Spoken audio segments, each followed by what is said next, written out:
Well, welcome along to Hong Kong Direct, and things are really beginning to build up nicely here in Hong Kong ahead of the big day coming up on December the 11th, the HKIR meeting, of course. Coming up on today's show, we're going to hear from Greg Carpenter. He is the head of racing product here at the Hong Kong Jockey Club regarding the big fixture coming up in early December. But before we get there, last weekend, a number of local hopes put their chances on the line with the recognised trials meeting sponsored by the Bank of China. And we can now have a look back at some of the highlights from last weekend.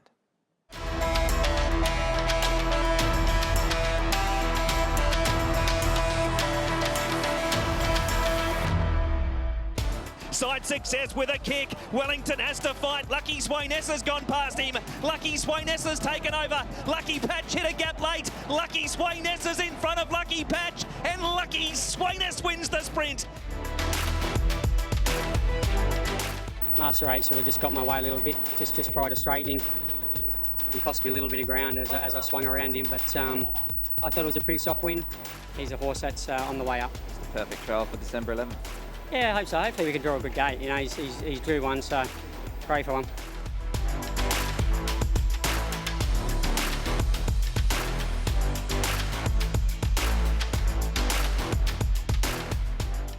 Here's the race we wanted to see. Spangle against 60. Spangle still a length in front of Golden 60. The champ won't lie down. California Spangle, Golden 60. He's not ready to surrender that crown, and he's going to beat him. Golden 60, all class, all champion, all speed.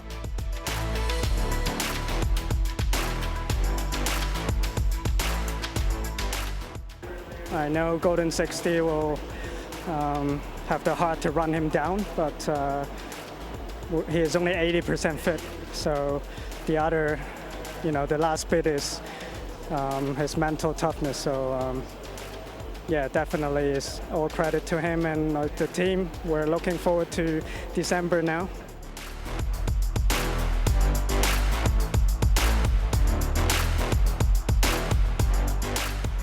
It's Romantic Warrior, the leader now, from Money Catcher, Torby and Diamond. He's getting through from Car Ying Star. Romantic Warrior, first up from the Derby. Conditions holding, he's holding. He just finds a way to win. He's a great horse. And Romantic Warrior beat Torby and Diamond and Senor Toba.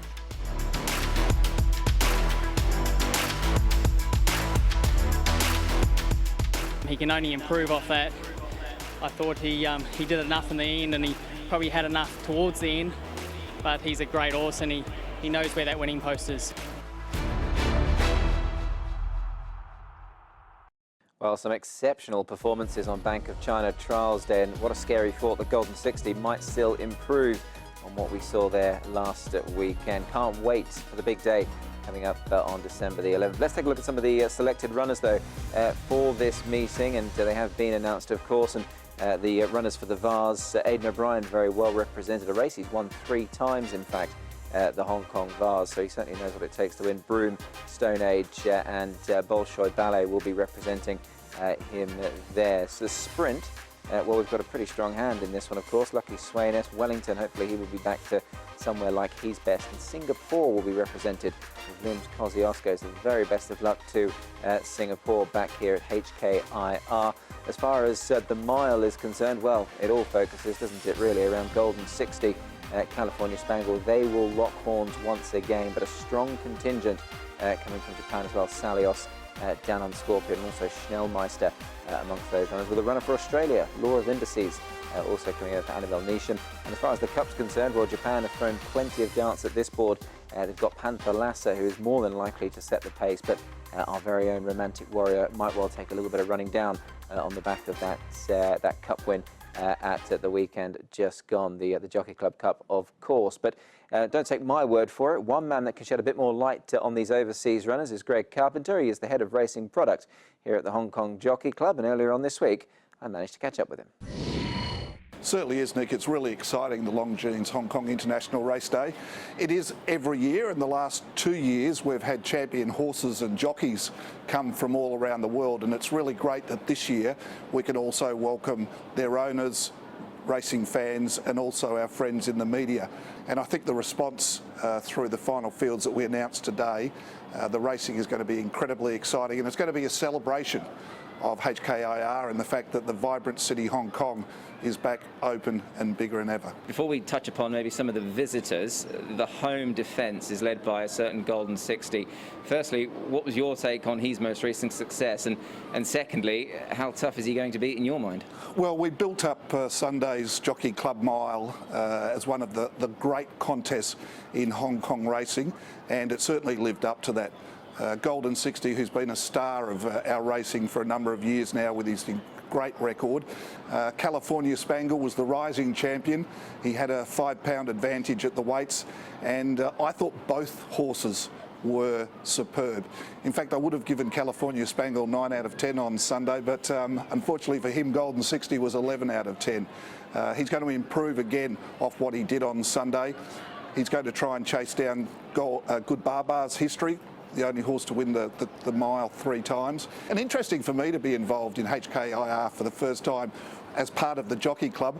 It's always an interesting dilemma about trying to attract horses to come to Hong Kong to take on a horse as good as Golden 60. So I'm really pleased that the quality of opposition that he's going to meet on HKIR Day on December 11. What do you make overall of the visiting contingent this year? Obviously, you've already mentioned there are a number of countries represented.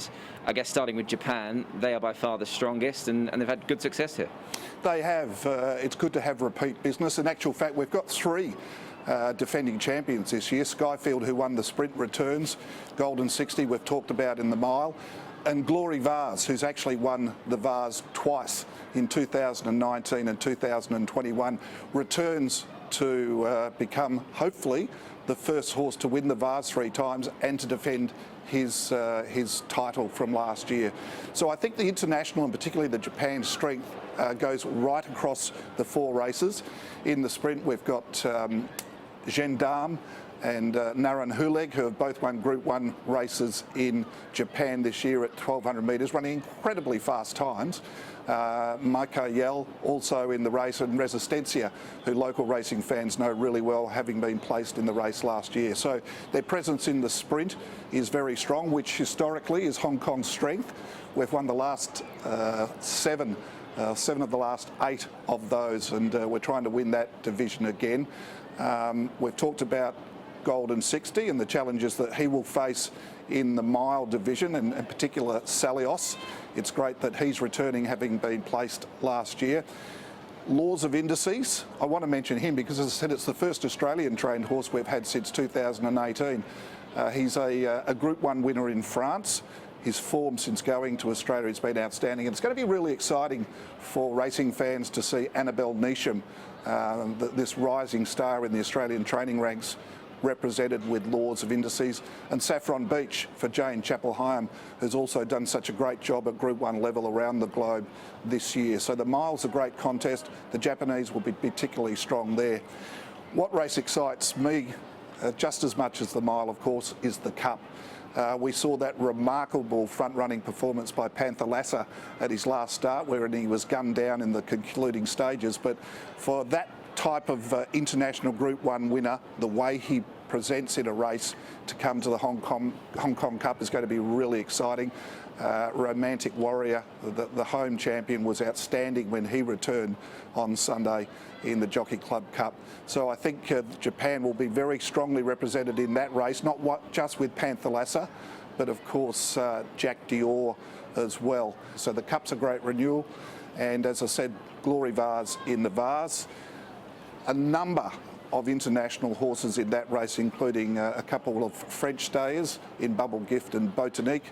We've got Mendocino, who beat Torquato Tasso in a Group 1 race over 2,400 metres. He's going to come and do his stuff in the Vase. So that also is a great international mix in the 2,400 metre race.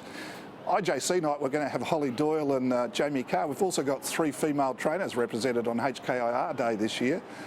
Annabelle Neesham, Jane Chappell-Hyam and Sarah Steinberg, the trainer of Mendocino. So it's going to be something for everyone, racing fans around the world, HKIR Day. It certainly will be. Many thanks to Greg Carpenter for taking the time to chat to us, and I think the excitement most definitely building ahead of what's going to be a very big week here in Hong Kong. Let's take a look at what we've got coming up, though, over the course of the next week or so. And we are racing this Sunday at Sha Tin. The Chevalier Cup is the feature there. We're back to Happy Valley on Wednesday night, and then the 4th of December. First meeting of the month there at Sha Tin. But that's just about all we've got time for on this week's edition of Hong Kong Direct. And, well, Golden 60, can he make history on HKIR Day? He's bidding to emulate this warrior, Good Baba, who won the mile on 3 occasions. Enjoy this as we leave you on this week's episode of the show. Many thanks for watching, and we look forward to your company next week here on Hong Kong Direct. Goodbye. Happy Zero pulls out, Good Baba pulls out with him. We're in for a great finish. Able One heads off Egyptian Ra. Here's Happy Zero lengthening. Good Baba's trying to go with him. Fellowship's there, 3 off the fence. Egyptian Ra, Fellowship. Happy Zero drives at them, and Good Baba. Will this be history? Yes, Good Baba swamps them. There's 3 in a row.